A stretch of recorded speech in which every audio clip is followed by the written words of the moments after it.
Hey guys, ഇന്ന് എൻ്റെ birthday ആണ്. അപ്പോൾ ലക്ഷ്മി എന്നെ എന്തൊക്കെയോ കള്ളം പറഞ്ഞ് പറ്റിച്ച് എന്നെ വീട്ടിൽ കൊണ്ടുപോകാൻ സർപ്രൈസ് തരാൻ. പക്ഷേ എല്ലാം പാളിപ്പോയി ഗൈസ്. അപ്പോൾ എൻ്റെ ബർത്ത്ഡേക്ക് ഞാൻ തന്നെ ഇവിടെ വന്ന് തൂത്ത് കൊടുക്കേണ്ടി വന്നു ഇവൾക്ക് ഇതൊക്കെ സെറ്റ് ചെയ്യാൻ വേണ്ടിയിട്ട്. എന്നെ സർപ്രൈസ് ചെയ്യാൻ പറ്റിയില്ലെങ്കിൽ കൂടി ഇതിൻ്റെ ഒരു ഫൈനൽ ലുക്ക് എനിക്ക് ഭയങ്കരമായിട്ട് ഇഷ്ടപ്പെട്ടിരുന്നു. അറഫ അച്ഛൻ്റെ അടുത്ത് പറഞ്ഞു, അച്ഛനിപ്പോൾ അറഫേ വേണ്ട, വേറെ ആരെയോ മതി എന്നാണ്. ആരാന്ന് ഞാനിവിടെ മെൻഷൻ ചെയ്യുന്നില്ല, അത് അതിൽ നിന്ന് വലിയ പ്രശ്നമാവും ഗൈസ്. ഇവർ തമ്മിൽ എപ്പോഴും ഉള്ള ഇതൊക്കെ. അപ്പോൾ പിന്നെ ഞങ്ങൾ കേക്ക് കട്ടിങ്ങിലേക്ക് പോവാണ്. അമ്മ ഇവിടെ ഇല്ല, അമ്മ സ്കൂൾ കഴിഞ്ഞ് വന്നിട്ടില്ല. അപ്പോൾ ഞാൻ തന്നെ സ്വന്തമായിട്ട് കട്ട് ചെയ്ത് കഴിച്ചു. പിന്നെ ഇവർക്ക് എല്ലാവർക്കും ഞാൻ കൊണ്ട് കൊടുത്തിട്ടുണ്ട്. അപ്പോഴത്തേക്കും നമ്മളെ അമ്മ ഓർഡർ ചെയ്ത കേക്കും വന്നിട്ടുണ്ട്. നല്ല കേക്കായിരുന്നു, എനിക്ക് ഒരുപാട് ഇഷ്ടപ്പെട്ടു. പിന്നെ ഈ വട്ടത്തെ ബർത്ത്ഡേക്ക് ഞാൻ കേക്കൊന്നും അങ്ങനെ മുറിച്ചില്ലെങ്കിലും കുഴപ്പമില്ല എന്നൊക്കെ പറഞ്ഞ് നിന്നെയായിരുന്നു. അപ്പോഴാണ് ഇവളുമാർ സർപ്രൈസ് ആയിട്ട് വന്നത്. അപ്പോൾ എനിക്ക് ഒരുപാട് എന്താ പറയുക, എനിക്ക് സങ്കടം വന്നു, സന്തോഷം വന്നു, രണ്ടും കൂടെ മിക്സ് ചെയ്തൊരു ഫീലിംഗ് ആയിരുന്നു. പക്ഷേ ഞാൻ അങ്ങനെ പുറത്ത് കാണിക്കില്ല കേട്ടോ, ഞാൻ അങ്ങനത്തെ ഒരു ജീവിയാണ്. പിന്നെ എനിക്ക് പോലും തരാതെ ഇവളുമാർ കേക്ക് തട്ടിപ്പറിച്ച് കഴിക്കുന്നുണ്ട്. ബർത്ത്ഡേകൾ ഞാനാണോ അതോ അവളുമാരാണോ? പിന്നെ നമ്മുടെ വീഡിയോ കോളിൽ ദേവിയും ജ്യോതിയൊക്കെ ഉണ്ട്. പിന്നെ ലക്ഷ്മി എനിക്ക് ഗിഫ്റ്റ് തരുന്നുണ്ട്, നല്ലൊരു ക്യൂട്ട് പാവേനെ തന്നിട്ടുണ്ട്. പിന്നെ കമ്മലും ഉണ്ടായിരുന്നു, അതും എനിക്ക് ഇഷ്ടമായി. പിന്നെ ദക്ഷിണ എന്ന ഗിഫ്റ്റ് എനിക്ക് കാണിക്കാൻ പറ്റിയില്ല ഗൈസ്, കാരണം അവൾ വന്നപ്പോഴേ ഇങ്ങ് തരുമായിരുന്നു. അങ്ങനെ വൈകിട്ട് അമ്മ വന്നപ്പോഴത്തേനും മന്തി മേടിച്ചുകൊണ്ട് വന്നിട്ടുണ്ട്. അപ്പോൾ എനിക്ക് ഒരുപാട് ഇഷ്ടമായി ഇന്നത്തെ ദിവസം. കാരണം ഞാൻ ഈ വട്ടത്തെ ബർത്ത്ഡേക്ക് കേക്ക് മുറിക്കേണ്ട, അങ്ങനെ വലിയ സെലിബ്രേഷൻ ആയിട്ടൊന്നും ഇല്ല എന്നൊക്കെ പറഞ്ഞ് വേണ്ടാന്ന് പറഞ്ഞിരുന്നതാണ്. അപ്പോഴാണ് എൻ്റെ ട്രൂ ഫ്രണ്ട്സ് വന്നിട്ടുള്ളത്. അവളുമാർ എനിക്ക് സർപ്രൈസ് തന്നതും ഒക്കെ എനിക്കിഷ്ടമായി. I love this day, I will never forget this day. So Dakshina വന്നാണ് എനിക്ക് ഏറ്റവും കൂടുതൽ സർപ്രൈസ് ആയത്. കാരണം ദക്ഷിണ അങ്ങനെ എല്ലാവരും പോകുന്ന കുട്ടിയല്ല. എന്താ പറയുക, ആ ജീവിനെ നമുക്ക് എപ്പോഴും കാണാൻ കിട്ടില്ല. അതുകൊണ്ട് ഞാൻ ഉള്ള വീഡിയോയിലെല്ലാം അവളെ കാണിക്കുന്നുണ്ട്.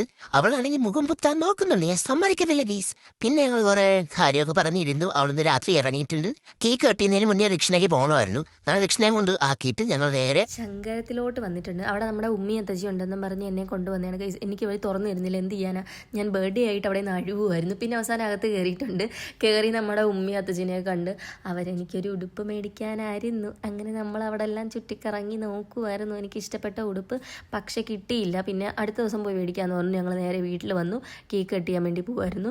പിന്നെ എൻ്റെ ഒരു 20th birthday celebration, it's always special to me. They made my day so special and I will never forget this day. എനിക്കെപ്പോഴും ഞാൻ സ്നേഹിക്കുന്നവരും കൂടി ഹാപ്പി ആയിട്ടിരിക്കുമ്പോൾ അത് കാണുന്നതാണ് സത്യം പറഞ്ഞാൽ എൻ്റെ സന്തോഷം. പിന്നെ എനിക്കിങ്ങനെ ഒരു ബ്യൂട്ടിഫുൾ ഡേ ആക്കി തന്ന എല്ലാവർക്കും ഒരു big thanks and lots of love from me. അങ്ങനെ ഞങ്ങൾ കേക്ക് കട്ട് ചെയ്തു ഗൈസ്. കേക്ക് കട്ട് ചെയ്ത് എല്ലാവർക്കും കേക്ക് കൊടുക്കുന്ന വീഡിയോ നമുക്ക് കിട്ടിയിട്ടില്ല, കാരണം അന്നത്തേക്കും എൻ്റെ സ്റ്റോറേജ് ഫുള്ളായിട്ടുണ്ടായിരുന്നു. പിന്നെ ഞാൻ ബർത്ത്ഡേ സെലിബ്രേഷൻ ആരെയും വിളിച്ചില്ല എന്നൊന്നും പറയില്ല ഗൈസ്, കാരണം ഞാൻ വിളിച്ചിട്ടല്ല ഇവരൊന്നും വന്നിരിക്കുന്നത്. കാരണം ഇവരെനിക്ക് സർപ്രൈസ് ആയിട്ട് വന്നതാണ്. അപ്പം നിങ്ങൾക്ക് വേണമെങ്കിൽ അങ്ങനെ വരായിരുന്നല്ലോ, വന്നില്ലല്ലോ, അപ്പോൾ പിന്നെ ആരും പരാതി പറയില്ല. അപ്പം എന്താ പറയാൻ, ഇവരെനിക്ക് ഫ്രണ്ട്സ് അല്ല, എൻ്റെ ഫാമിലി പോലാണ്. പിന്നെ എൻ്റെ അച്ഛനും അമ്മയ്ക്കും എൻ്റെ ഫ്രണ്ട്സ് എന്ന് പറയുന്നത് എന്നെ പോലെ തന്നെയാണ്. എന്നെ വഴക്ക് പറയുന്ന കൂട്ടാണ് അവരെയും വഴക്ക് പറയുന്നത്. പിന്നെ അറഫയ്ക്കൊക്കെ കേട്ട് ശീലമാണ്. പിന്നെ ഇപ്പം ലക്ഷ്മിക്കും കേൾക്കാം.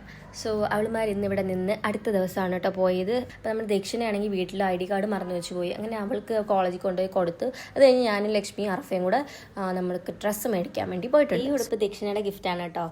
പിന്നെ എനിക്ക് അറഫ ഉടുപ്പും മോതിരവും ഒക്കെ മേടിച്ചെന്ന്, ഞങ്ങൾ ഒരേപോലത്തെ മോതിരമൊക്കെ മേടിച്ചിട്ടുണ്ട്. പിന്നെ ഞങ്ങൾ ലക്ഷ്മിനെ കൊണ്ടാക്കിയിട്ട് ഒരു സിനിമയ്ക്കൊക്കെ പോയിട്ടാണ് വീട്ടിൽ വന്നിട്ടുള്ളത്. വന്നിട്ട് അറഫയുടെ വക ഒരു സ്പെഷ്യൽ റെസിപ്പിയാണ് നിങ്ങൾ ഈ കാണുന്നത്. ഈ റെസിപ്പി വേണമെന്നവർ കമൻറ്റ് ചെയ്യുക. അടുത്ത ദിവസമായപ്പോൾ അവളും എന്നെ വീട്ടിൽ പോവാണ് ഗൈസ്. സോ ഞാൻ പിന്നെയും ഒറ്റയ്ക്കായി. അപ്പം എന്തോ ഒരു ചെറിയൊരു സങ്കടം എനിക്ക്. അപ്പം എന്താ പറയുക, ഞങ്ങൾ തമ്മിലുള്ള ഫ്രണ്ട്ഷിപ്പ് തുടങ്ങിയിട്ട് ഇപ്പോൾ ഒരു 7 ഇയേഴ്സോളം ആവുന്നുണ്ട്. And she is not only my best friend, she is my best sister. So siblings ഇല്ലാത്ത എനിക്ക് എന്നും ഇവളൊരു എൻ്റെ ശുട്ടുമണിയാണ്. ഇവൾ എനിക്കെന്നും പ്രിയങ്കരി.